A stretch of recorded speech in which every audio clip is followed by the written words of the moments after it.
Hello, I'm Caroline Brown from the University of Dundee Archives, and I'm going to talk to you for a second film about women at University College Dundee, so women during the early years of the university.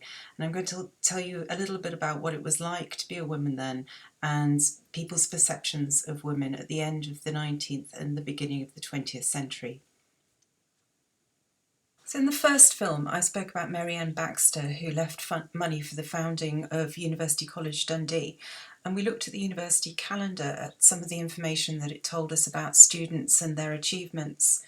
The calendar also tells us about women and the activities that they were involved with. We know that women were represented on the Students' Union and the Students' Representative Council. Here's a picture of the early Students' Union in 1904-5. And women were involved and welcomed in many clubs and societies. Interestingly, in the early years of University College Dundee, the societies that I found that didn't accept women included the Golf Club, perhaps no surprises, and the Medical Society.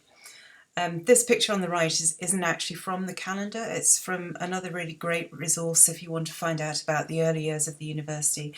It's from the college magazine, the Students' Magazine. And the first edition of this magazine was actually jointly edited by a woman, and Mary Lily Walker, who we see on the right-hand side here, who I spoke about last time. Mary Lily Walker was also on the editorial board. It's hard to get a sense of university life from the calendar, which just tends to list names. So it's easier to get more of an idea of the role of women by looking at the college magazine. But in some senses, the magazine is a difficult source. It lacks substance and its tone tends to be rather jokey. It's quite difficult to know how serious some of the pieces are. Women's activities are commented on, usually by men, I must say, and there seems to have been something of a tension between welcoming women's participation, while at the same time the authors being wary if women were being too vocal. It's likely that women felt that they had to try harder than their male colleagues, and the magazine acknowledged that female students seemed to have higher ideas of their duty to University College Dundee, as it called it, than men by taking part in extracurricular activities. But by the early 1900s, it was reported that women no longer feel it necessary to vindicate their right to be present by taking an active part. So I'm not sure if that's damning of faint praise there. Reports of activities are accompanied by light-hearted comments. For example, in 1904, at the Debating Society, Miss Gibson read a paper on women writers of fiction. And the paper was supposed to be intelligent and comprehensive, but the comment in the college was, the meeting as a whole was rather hard on women novelists, but no one seemed to know much about the subject.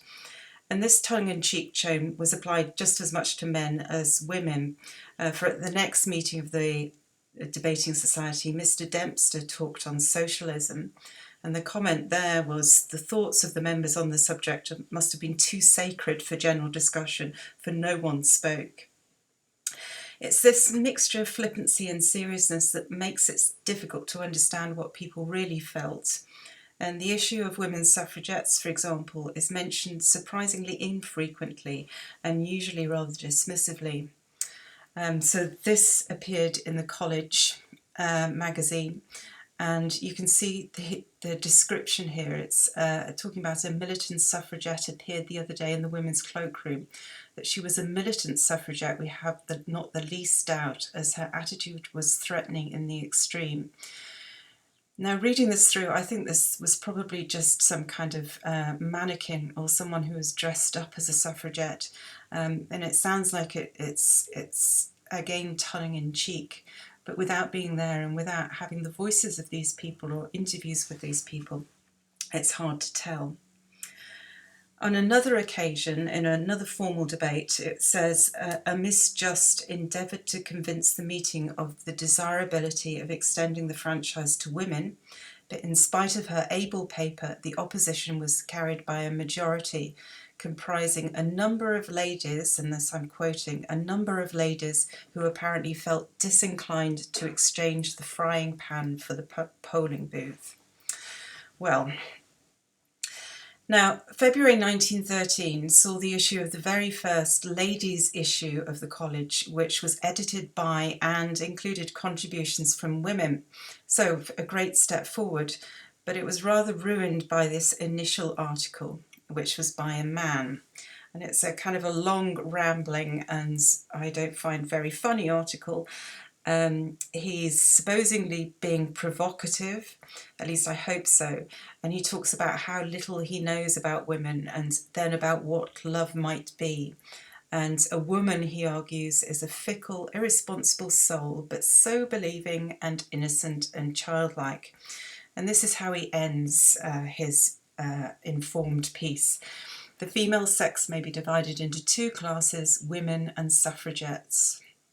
And he obviously doesn't want to marry a suffragette.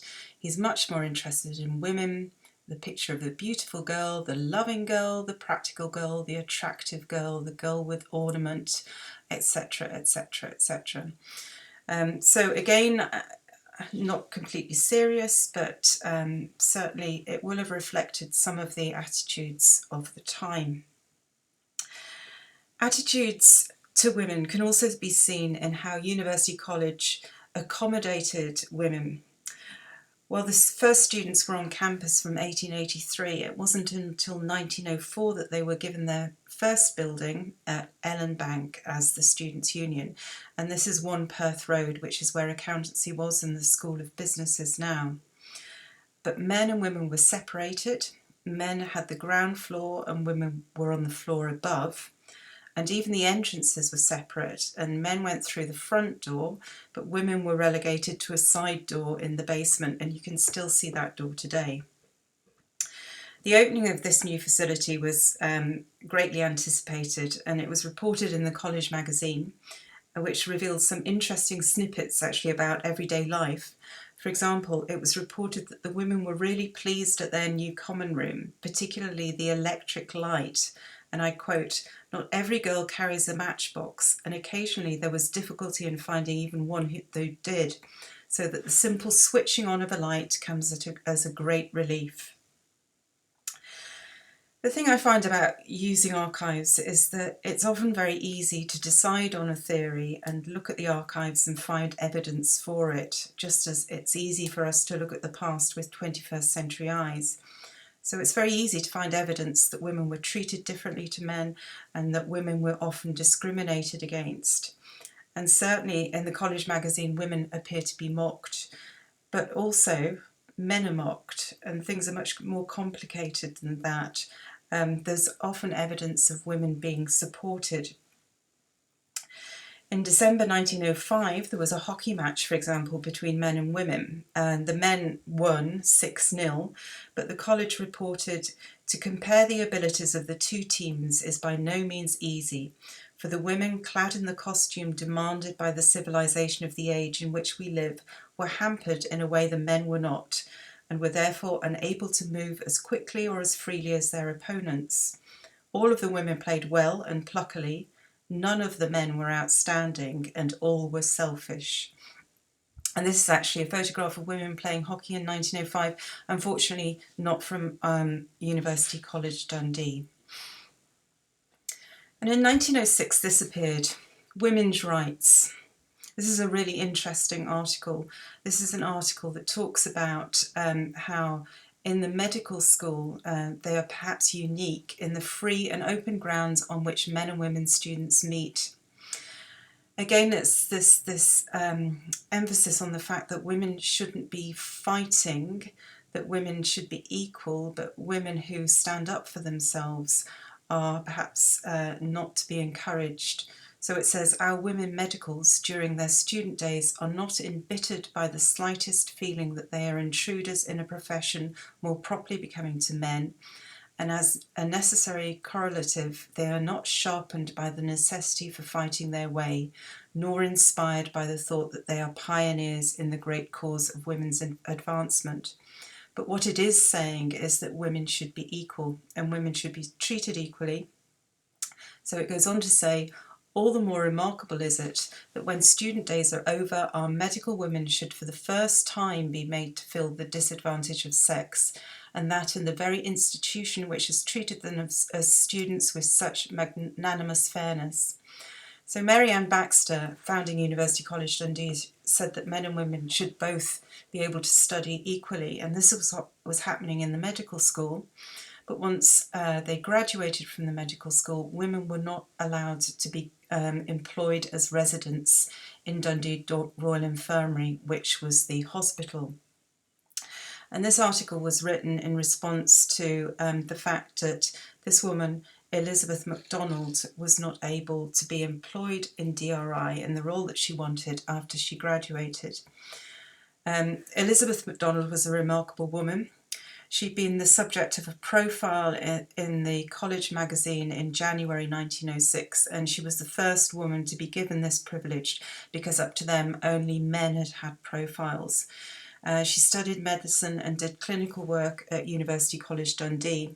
She organised a Women's Students' Association. She was vice president of the Students' Union, and the college reported her as keeping everyone in harmony. There was general pleasure that she remains to do research at the University College Dundee. She was awarded one of the first Carnegie scholarships, and she did valuable work in gynecology. In fact, the principal of University College Dundee, Ewell Mackay, referred to her as one of those brilliant and capable graduates in medicine that he had ever known. But she wasn't able to get a job at Dundee Royal Infirmary, and in fact she emigrated to New Zealand shortly after this and was able to work there. And this is her autobiography and under her married name as Elizabeth Bryson. So the college shows us conflicting views of the roles of women and attitudes to women, views that were in fact still conflicting 40 or 50 years later. So this is Margaret Fairley, who was born in Arbroath. She studied medicine and she graduated in 1915 and worked at DRI, Dundee Royal Infirmary, and taught at the medical school. In 1936, she became head of the hospital's obstetrics and gynecology department, and that would normally come with a professorship, but attempts to give her this position were initially blocked. She was finally given a chair in 1940, becoming the first woman professor in Scotland. And in fact, when she retired in the 1950s, she was still the only woman professor in Scotland. But meantime, the college magazine was still printing views which we, I hope at least, would find it difficult to understand. So I'm going to read a piece now from the college magazine in 1946, while reminding you of some of the women that we have already met in this and in the previous film. So this is what the college magazine, or at least a male author in the college magazine, had to say. A woman has a mind and a brain just as a man has, but with one important difference. She has a woman's mind and a woman's brain. She has as much right to train, to satisfy, and to improve her intellect as a man, but her intellect is essentially subjective, not objective. This is one reason why women rarely make good scientists or mathematicians. The logical and natural position of women in society is that as mother and homemaker, and the modern trend to emancipate women, to lead them further and further from the home is artificial, illogical, and cannot but be disastrous. The woman herself suffers in this process. She loses the art of being a woman. She loses her dignity. The places of education to which she is sent suffer, for woman is not naturally a seeker after knowledge for its own sake. Society suffers, for women ceases to be the centre of the home, and when family life is subordinated, civilization is doomed. Woman is only free when she is free to be a woman. It's difficult, really, to get an idea of what life was like at the end of the 19th century and the beginning of the 20th century because we don't have very many of the voices of the women. We know a little bit about what they did, but we don't have interviews with them. We don't have many films of them, and we have a little bit of correspondence, but not very much. But in the next film, I am going to try to give you some of the voices of some of my favourite women from the collections. So that's it. Thanks very much for listening. As I say, next time we'll be hearing from some of the women themselves by looking at their diaries and their journals and listening to their voices and thinking about their songs. So I hope you come back, and I hope you've enjoyed this film, and thanks very much.